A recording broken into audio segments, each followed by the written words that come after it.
Okay, good morning. Welcome to the first live feed.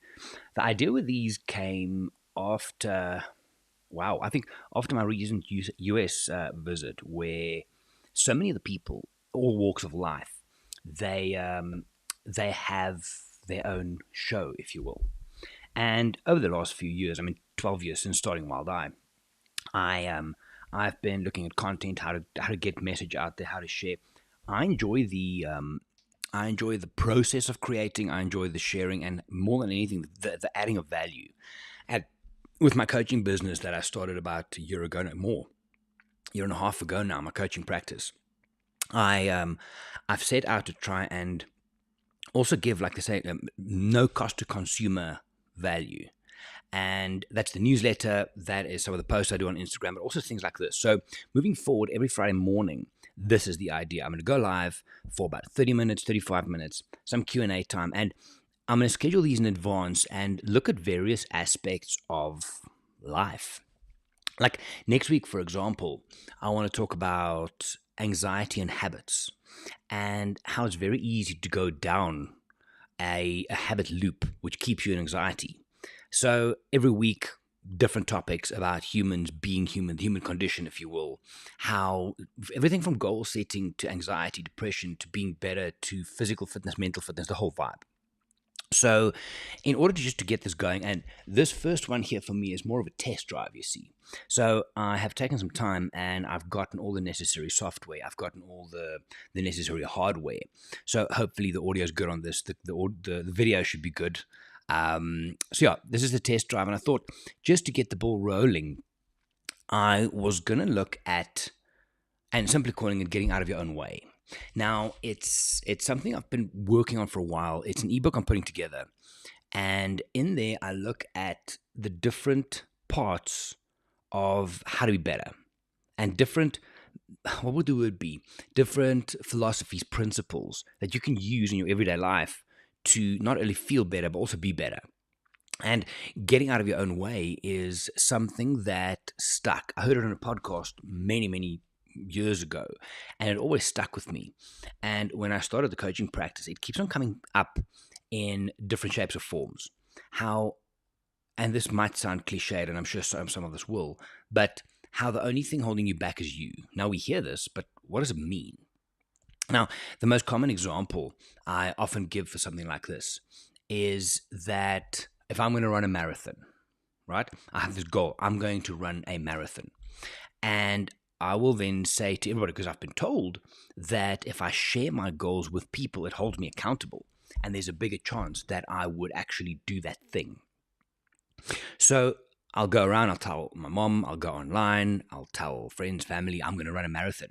However, in there, I put in the mix that, you know what, my hamstring has been giving me a little bit of trouble, but still, I'm going to run the marathon. I've just gotten in my own way. Because whether I succeed or not, I have given you an excuse already. Now, it messes with you twofold. Let's say I do not succeed in my marathon plans. Either the training doesn't go well, I bomb halfway, whatever the case is. Suddenly, I fail, but I've already given you the excuse. I've already told you up front, my hamstring's sore. I'm not sure I can do this. How can you expect to go through with something if you already give excuses before you start? Now, think about your daily life. How often do we do this? I should be there at 10 o'clock, but traffic's quite hard. Or, yes, I should be there. I should have this project done by Friday, but the kids have a very busy week. We give excuses. We get in our own way. Now, back to the marathon analogy. So if I say to you, I'm going to run this marathon, and I give you the excuses up front, right? If I don't make it, there's no pressure. I've already given you the excuse. I didn't make it because remember I told you my hamstring was sore. On the flip side, if I then do the thing I tell you I'm going to do, I run this marathon, even with my sore hamstring, right? Then, number one, I look like more of a hero because I overcame this huge obstacle in order to do it. But where that messes with you is if you succeed, but you've been making excuses all the time, then deep down, you're going to start wondering for yourself, how much better could I have been if I didn't make these excuses? It's like drinking flat Coca-Cola. It tastes the same, but there's no fizz, right? So getting in your own way, it's literally self-sabotaging or self-defeating behavior. Now, as a very quick one, what is it? Self-defeating behavior is any behavior that typically results in something that the person does not want to happen. We'll get to that. Although, even when the desired goal happens, that goal causes more bad things than good. So, if I say to you just out front, I'm going to run a marathon, and I don't give you excuses up front, if I fail on my own account. There's no, I know I need to be better. If I succeed, I know I've done my best without having all of this other peripheral rubbish on the side. There's nothing underneath it that I'm going to question or doubt. And then this hamstring story becomes a part of it. There's no good to be found in that, right? There's no good to be found in that. So getting out of your own way is not just a negative thing. It works the positive stuff as well. And there's a lot of research and studies. If you go and look, and maybe someone I know a lot of my clients, people are scared to level up. We're scared to be better. We are scared to, for example, make more money. Now, every single one of us will say, yeah, I want to make more money. But when it gets pushed to shove, we know what we have to do: work harder, work more, work smarter. But when it's time to level up, we're scared, because leveling up comes with more responsibility. It comes with more accountability. It comes with more pressure, more perceived action that you're going to be taking. An example I used with someone recently was that, imagine I play basketball for my local club. I don't, but if I did, now I play well, the provincial guys come and they scout me and say, come, you got to move up. That's scary as hell, because suddenly I was top of my game. Now I'm going to go into a bigger pond, more pressure, more responsibility, people looking at you to produce more. That's scary. And often we don't want to do it. We say we do, but when push comes to shove, you don't. You get in your own way because you start questioning yourself. You start doubting yourself, self-defeating behavior. So I did a bit of research, and a couple of things came up. I just typed in how to get out of your own way into Google. And there are hundreds and hundreds of websites with ideas. I found one here on Forbes, which 48 ways to get out of your own way. So I'm just going to scroll and stop. For example, number 19. Do not text, call, or email anyone who is non-essential. Do not let the best hours of your day be consumed by random notifications and nonsensical. Makes sense, right? Because, social media, and we'll talk about this next week when we go into anxiety and habits. But social media is something that feeds your anxiety. It's something that you do to try and get away from it, but it loops you back in, right? Stop doing less than you promise. Write down your ultimate goals and what you consider, whether they are actually goals worth having. Stop trying to master your habits and start trying to master your mind. So this is all very generic stuff, right? And every single list that I found online, there's one here with 12 ways to get out of your own head or out of your own way. Just do it. Remember your why. Confront negative self-talk. Become familiar with your inner world. Acknowledge your strength. Nothing compares to you except you. Run with the right crowd. Don't give yourself a pass. Remove unnecessary pressure.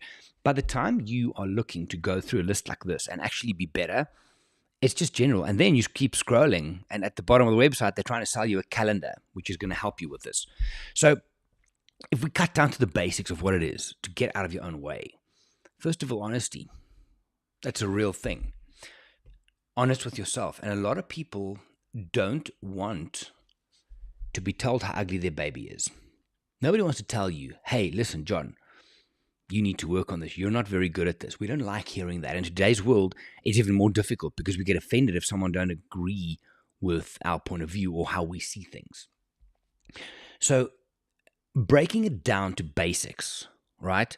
Self-defeating behavior, or getting in your own way, stopping yourself from being the best version of you. There's basically three things for me.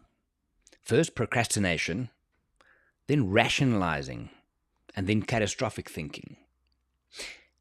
What happens when you get anxious, and a lot of this deep down, and look, COVID apart, general anxiety disorder apart, all of those things, but there seems to be a general level of anxiety with people these days for various reasons, and getting out of your own way is difficult because anxiety keeps you there.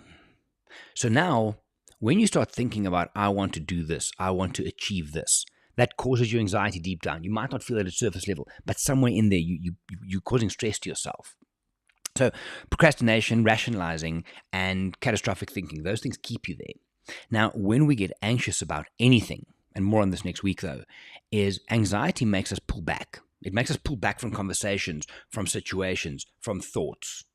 Whereas something like curiosity makes us lean in.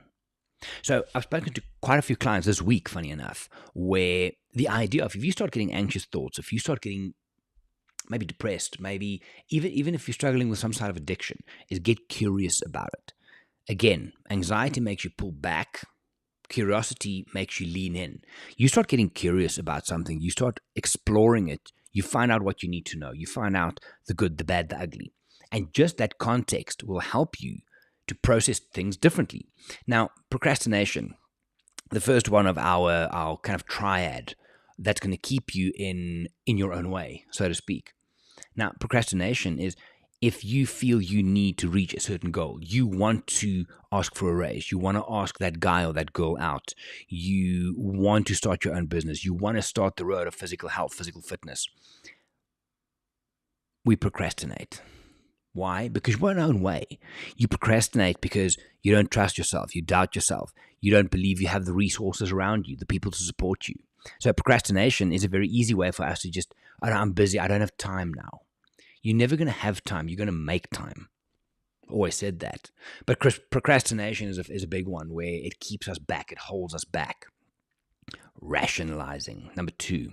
Rationalizing is you convincing yourself of your own bullshit. That's what it is. So in my marathon analogy where my hamstring is sore, so I can't, if I make this, then I'm a hero. If I don't, I've given you the excuse already. You rationalize the stuff for yourself.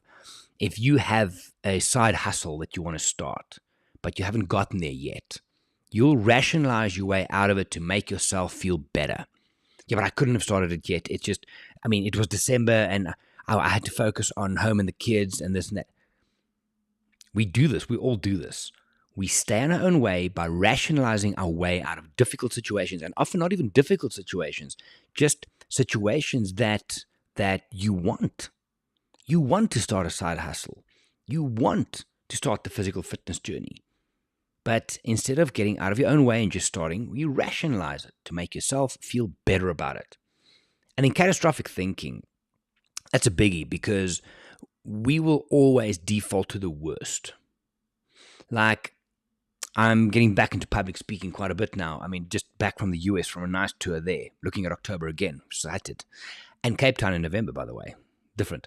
But catastrophic thinking is if you have to go and do a presentation at school or university or at work, you think the worst. You're going to walk up, you're going to fall down. As you go up, your pants are going to fall down. You're going to drop the microphone, then you're going to pass out. We think the worst because that makes us rationalize easier, which then makes us procrastinate more. It links together, right? One of the best things my dad ever taught me way back was that if you can deal with the worst case scenario in any potential situation, if you can deal with that, everything's upside. Everything's upside. Now, often it won't only be the worst case. And if you're not happy to deal with the worst case outcome in a situation, don't do it. Reassess your choices. But catastrophic thinking keeps us in a place where everything's just bad. It keeps us in a horrible place. So again, the 3 things for me that makes us stay in our own way is procrastination, it's rationalizing, and it's catastrophic thinking. Those things keep you anchored in your own way. And the moment you start addressing one, they'll all work. I often start with the worst. I start with catastrophic thinking, any situation.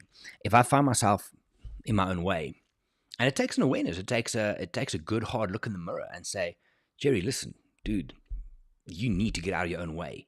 It could be whether I want to train this afternoon, go and see my parents if I haven't for a while, anything, right? So I'm normally in a situation where I realize, holy shit, I'm what's holding me back. And there's things you can do. There's discussions you can have, conversations we can have as to how you realize that and how you become aware of that. But once you get there, catastrophic thinking. Use curiosity and lean in to that. Lean in to the catastrophic thinking and run with it and be curious about what the potential outcomes would be or wouldn't be, right? Then, once you've kind of gotten that, start rationalizing this, but in a good way. Listen, you probably won't fall. I mean, you can go on your way up to the stage. You can go and Google how many people fall up on a stage. I've been watching the Oscars as a kid. We watched it every year. And never until this year did I see someone slip on the way up. And every time I'm like anxious for them. So things don't happen. But we rationalize it. So by starting at the bottom, catastrophic thinking, lean into that. Be curious about it. Then rationalize it. And then stop procrastinating. So even though those three things are the ones that hold us back, you can use it in reverse order to kind of help pull yourself out of it. Now, there are three questions that you can ask yourself. Or if you're working with a coach or a therapist, that they can help you explore in order to start overcoming self-defeating behavior and getting out of your own way, because that's the point. Right. What is your truth? Number one. Who are you? What do you want? What is your truth? What is it that you want? If you get serious about that, you might realize that the thing you've been wanting isn't that important to you. Maybe there's something else. If something means enough to you, you will do it. I'm say that again. If something's important to you, you will do it. If I, for example, say to you, geez, I haven't spoken to my mom on the phone in ages. I just don't have time. That's complete bullshit, because if it meant enough to me, I would find time. I would make time, right? So if something's important enough to you, then you will make it happen. So sometimes you got to reassess your truth, who you are, what you want, why you're doing these things. Figure that out, and you'll be on the right track in order to get out of your own way, because if something's that important, you'll get out of your own way. Number two, what is the truth regarding the people around you? Some of the most difficult discussions in life that we have to have is with the people closest to us. Your spouse, your mom and dad, siblings, close friends. The closer someone is, the more difficult it is to have those hard conversations. And often we do things to keep them happy, not ourselves. But you are the person that's in your own way. You are what's holding you back from having those conversations because of when you read, I don't want to offend someone, I don't have the confidence, I don't feel strong, whatever it is, right? So first you got to figure out what's your own truth. Then you got to figure out what is someone else's truth, the people around you, and how you interact with them. And then the last one is your environment. I mean, another cliche is you can't expect a plant that's busy dying or that's busy going downhill to suddenly miraculously just change unless the environment changes. Something external needs to change. So there's the three aspects of beating self-defeating behavior and of getting out of your own way is who are you, what do you want, who are the people around you, how are you dealing with them, and what is your environment? What is your environment? There's one of my favorite books, I think it's behind me here. One of my favorite books ever is the War of Art by Stephen Pressfield. Highly recommended. I ask every single one of my clients to read it. It talks about resistance and the thing that holds us back. It's this voice that's there always. And it's basically getting out of your own way in a different word. But his new book, and I'm going to butcher this, is called Put Your Ass Where Your Heart Wants to Be. Now, the idea with that, and that's got to do with environment. For example, if I want to start jiu-jitsu, for example, I can watch all the YouTube videos I want. I can read about it. I can do all the things. Unless I put myself in a jiu-jitsu class on the mat, I'm not going to learn anything. I'm not going to get better. In today's world of self-help being this influencer-driven industry online, people like to read what they need to do. They want more books. They want more podcasts. They want more videos. They want more coaching, whatever it is. You can read about doing push-ups. It's not going to make you better at push-ups. You have to actually do push-ups. Get it? So the idea of your environment is if you want to be better, put yourself in a better environment. If you don't like your work and the environment is getting you down, it's time to make a change. Get out of your own way. So just to go back, the three things for me that keeps us in our own way. Procrastination, it's easy just to kick the decision down the road. Number 2, rationalizing. We find it very easy to talk our way out of difficult situations, to talk ourselves out of our own way. Yeah. And then catastrophic thinking, because we always think the worst. We always think the worst is going to happen. In order to start changing that, I would normally, like I said, start from the bottom. Catastrophic thinking. Let me be curious about that. It's great for anxiety. Be curious. Lean into it. Anxiety makes you pull back. Catastrophic thinking makes you pull back. Curiosity makes you lean in, and that's a huge thing. Break down the catastrophic thinking. Start rationalizing it in reverse order, that it's not as bad as you think it might be. And then procrastination should be a problem, because then you've got a little bit of momentum going. But more than that, the 3 things. What is your truth? What is the truth about the people around you? And what is the truth about your environment? I think if you can look at those, getting out of your own way becomes a lot easier. Like I said, if something's important enough to you, you will find a way to make it work. So if you've been talking since, if you're the New Year's resolution type of person, and you've been talking about losing weight and getting fit since December 31st, 1st of January, this is my thing, I'm going to get fit, I'm going to lose weight, and you haven't done anything yet, you have no excuse. It's just not important enough to you. Otherwise, you would have gotten out of your own way. That's just the truth. And I'm sure some of you listening, watching, might think, yeah, but I didn't have time. Yes, but I started a new job. Yes, but it's cold outside. Yes, but there's no excuse. That is you. Every single one of those excuses is you getting in your own way. If it was important enough for you, you would get out of your own way. Last time, the 3 things: procrastination, rationalizing, catastrophic thinking. Keep those in mind. When you get to that awareness, and it's a beautiful and scary moment that you're in your own way, often we don't even notice it. So many people are so unaware that they'll just bitch and moan. It's negative. It's complaining about this, that, the other. When you realize, holy shit, it's actually been my decision all along. I'm the thing. I'm the person that's been holding myself back. It's a beautiful and scary moment, because now you need to take action.